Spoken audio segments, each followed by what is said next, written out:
படத்தில் சேரன் ஒரு பாட்டு எழுதியிருப்பார். முதன் முதலாக பழகிய நீச்சல், முதன் முதலாக ஓட்டிய சைக்கிள், முதல் வகுப்பெடுத்த மல்லிகா டீச்சர்,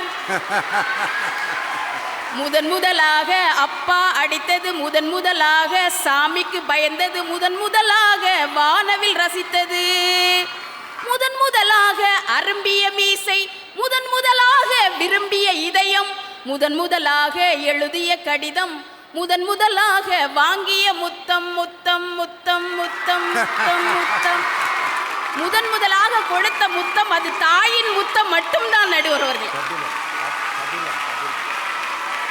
இந்த உலகத்திலே புனிதமான இடங்கள் இரண்டு. ஒன்று தாயின் கருவறை, இன்னொன்று பள்ளியின் வகுப்பறை. தாயின் கருவறையில் ஒரு பிள்ளை உயிர் பெறுகிறான், பள்ளியின் வகுப்பறையில் ஒரு பிள்ளை அறிவை பெறுகிறான்.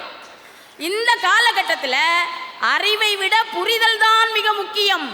ஆசிரியர்கள் பிள்ளைகளை அறிந்தவர்கள், பெற்றோர்கள் பிள்ளைகளை புரிந்தவர்கள். நீதிபதி அவர்களே, அதனாலதான் சொன்னாங்க, அன்னையிடம் நீ அன்பை வாங்கலாம், தந்தையிடம் நீ அறிவை வாங்கலாம். ஆசிரியர்களுக்கு இங்க என்ன வேலை?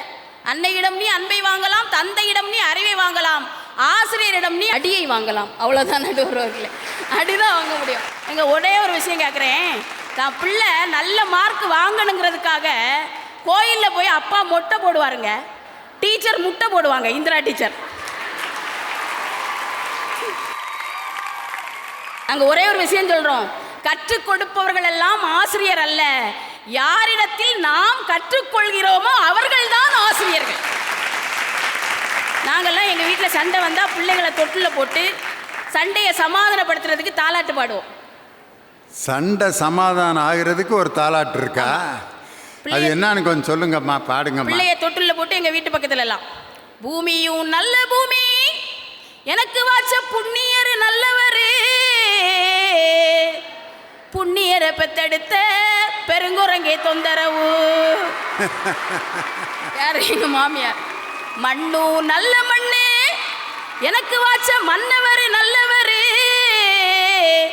மன்னவரை பெற்றெடுத்த மலைக்குரங்கே தொந்தரவு.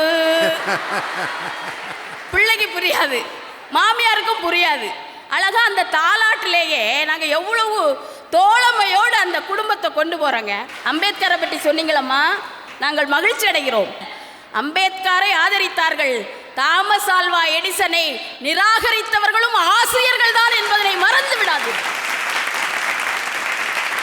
அந்த எடிசனுக்கு ஆதரவாக இருந்தது யார் என்று சொன்னால் தாய் தானே நடுவர் அவர்களே.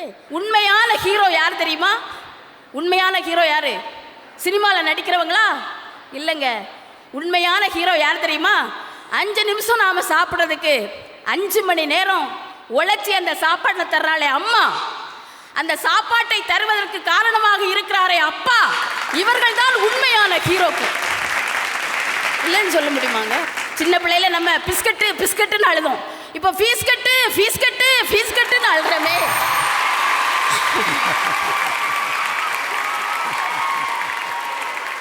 அந்த ஃபீஸ் எல்லாம் கட்டி கட்டி ஃபீஸா போற பெற்றோர்கள் தான் நம் மீது உண்மையான அன்பு வைத்தவர்கள். எனவே பிள்ளைகளை தோழமையோடு வழிநடத்தி செல்பவர்கள், ஒரு ஆசிரியராக, ஒரு தெய்வமாக, பெற்றோராக, நண்பராக இருப்பவர்கள் ஒட்டுமொத்தத்தில் பெற்றோர்களே என்று கூறி அருமையான வாய்ப்புக்கு நன்றி கூறி அமைகிறேன். நன்றி, வணக்கம்.